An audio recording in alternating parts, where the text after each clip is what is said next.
When are we going to do it?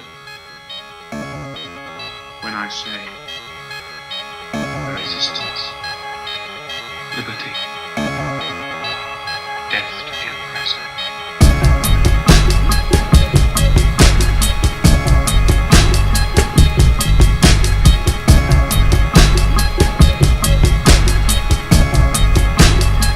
Épisode C. Guerre de religion plutôt que guerre de civilisation. Les deux christianismes en guerre, l'autoritaire franquiste bien établi contre le gnostique communiste excommunié. Le gnosticisme généralisé est le communisme. Devenir hérétique. Partons d'une définition généralisée du gnosticisme. Il ne s'agit pas ici de produire une histoire de la gnose et des gnosticismes, mais à partir d'une telle histoire foisonnante, de conceptualiser ce qu'il est possible de nommer gnosticisme généralisé ou définition généralisée du dit gnosticisme. L'histoire de la gnose sera donc prise comme une carrière, une mine dans laquelle nous allons extraire des termes généraux, des matières pour travailler, définissant un gnosticisme généralisé.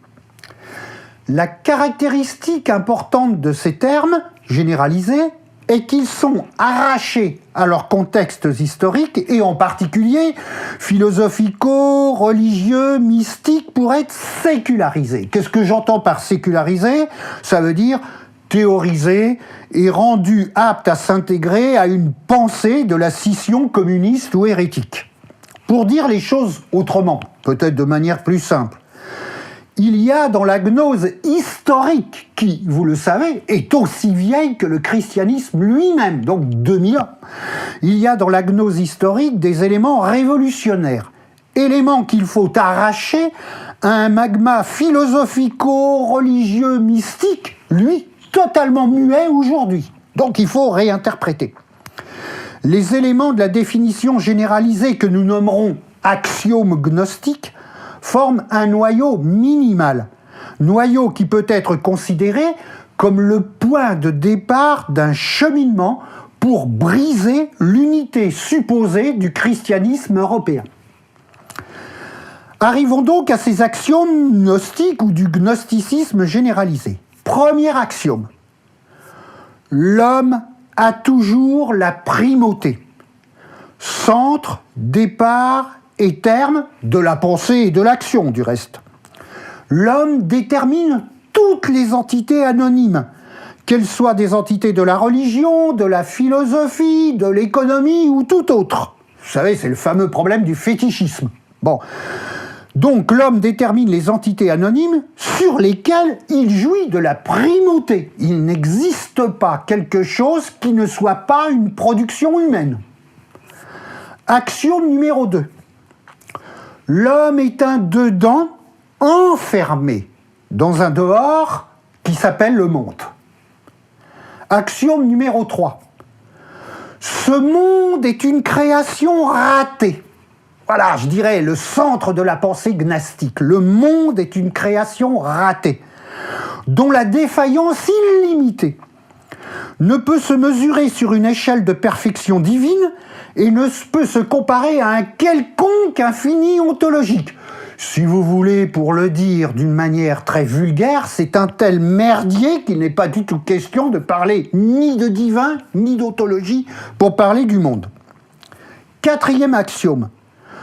L'homme comme dedans est défini par sa puissance, un agir radical, qu'on aurait dit chez Deleuze immanent, bien entendu, et non par un état d'absolu, voire pire, un état de nature.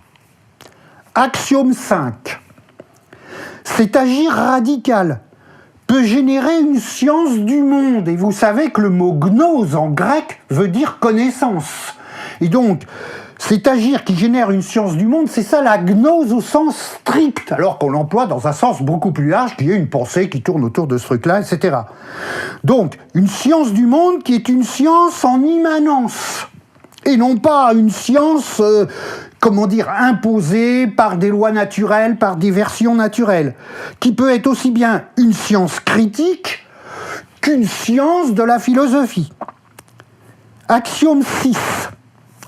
Cette science en immanence peut soutenir l'agir en vue de la transformation du monde et forme l'expression généralisée de ce que l'on a l'habitude d'appeler sotériologie gnostique. Vous savez que sotériologie veut dire salut. Le salut par la gnose, le salut par la connaissance.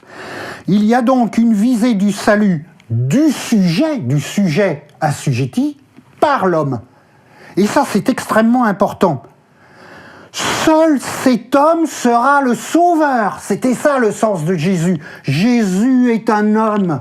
C'est en tant qu'homme qu'il est sauveur. Le sauveur est un homme, il ne peut être qu'un homme.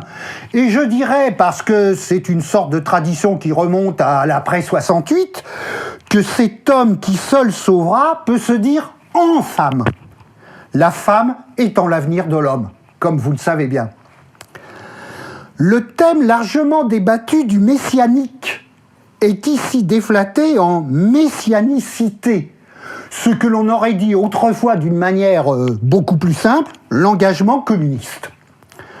L'objet des axiomes étant d'éliminer les variations mythologiques qui font le charme des gnosticismes historiques, mais qui nous les rendent complètement incompréhensibles.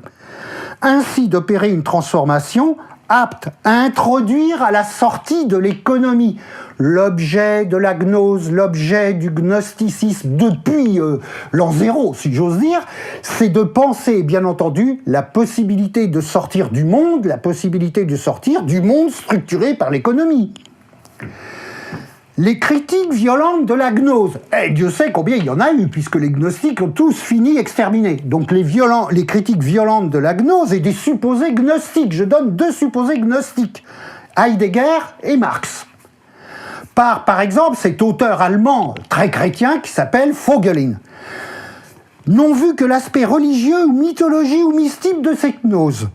Et ici, nous rompons avec ce mysticisme qui peut être vague pour en arriver à une gnose beaucoup plus construite.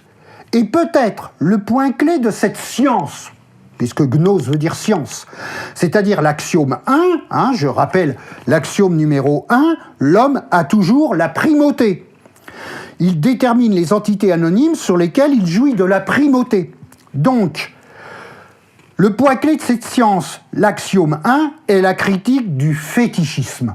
Mais en un sens beaucoup plus généralisé que chez Marx. Il s'agit du fétichisme des abstractions, des substances, des naturalités. Comme application très simple, la question du salut, sotériologie, et du sauveur. Vous savez que c'est un prénom très courant en Italie, Salvatore, il y en a partout des Salvatore. Donc du sauveur, la question du salut et du sauveur est impitoyablement déflatée. Seul l'homme peut être sauveur de l'homme. Point barre. Et il est sauveur de l'homme, ou si vous voulez du sujet social assujetti qui va libérer, enfin du moins on l'espère, par son agir éthique ou par son agir politique. Et cette éthique politique n'est qu'humaine, c'est-à-dire elle ne repose que sur l'homme. Il n'y aura personne pour aider l'homme à faire son mouvement. La généralisation de la gnose.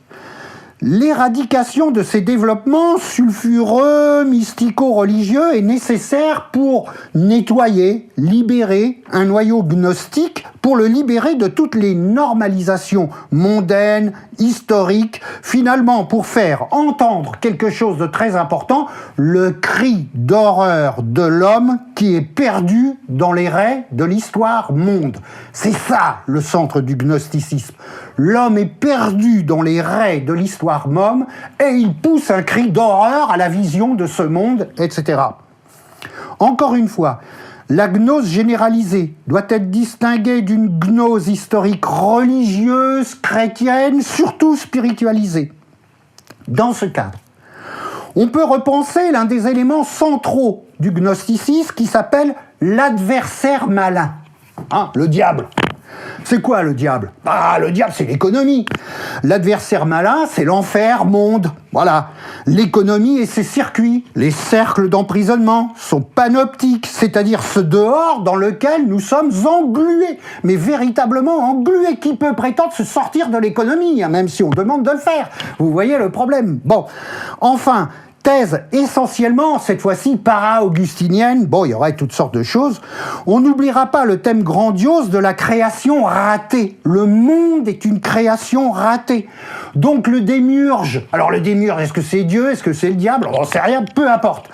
Le démiurge, c'est un fou, un méchant, et en particulier...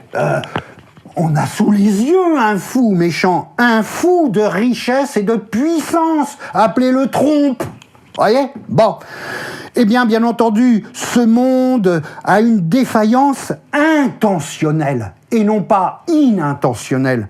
La création du monde étant la guerre, c'est-à-dire le moyen par lequel les riches vont essayer de dominer les pauvres. Finalement, la généralisation axiomatique de la gnose cherche à montrer le lien entre, d'un côté, le dualisme métaphysique et de l'autre côté, la duplicité. Duplicité du fondement unitaire, voire totalitaire, si vous voulez. On dit l'Europe est caractérisée par sa tradition chrétienne, une tradition unitaire, même si l'histoire entre les catholiques et les protestants n'a pas été si simple que ça, mais bon, on est dans l'œcuménisme le plus béat, etc., pas de problème.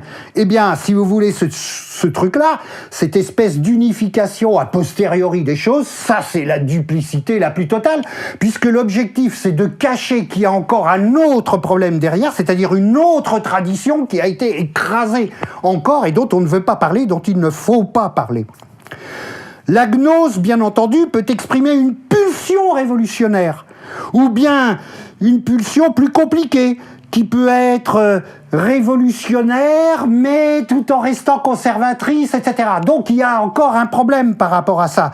Si elle se déploie, elle va rester conservatrice, si elle se déploie toujours comme une variation sur le thème de l'unité, de l'intout, ou de l'homme unifié.